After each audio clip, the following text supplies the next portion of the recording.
مفاجأة كبرى تقترب في كأس العالم 2026. الجزائر سوف تفوز بكأس العالم وستخطف أنظار العالم.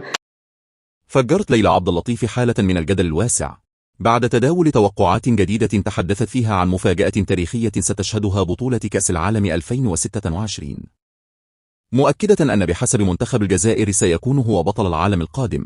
ووفق القصة، ظهرت ليلى في لقاء تلفزيوني وهي تتحدث بثقة عن ليالي استثنائية ستعيشها الجماهير الجزائرية، مشيرة إلى أنها ترى العلم الجزائري يرفرف في المباراة النهائية وسط احتفالات ضخمة تجتاح الشوارع العربية والإفريقية.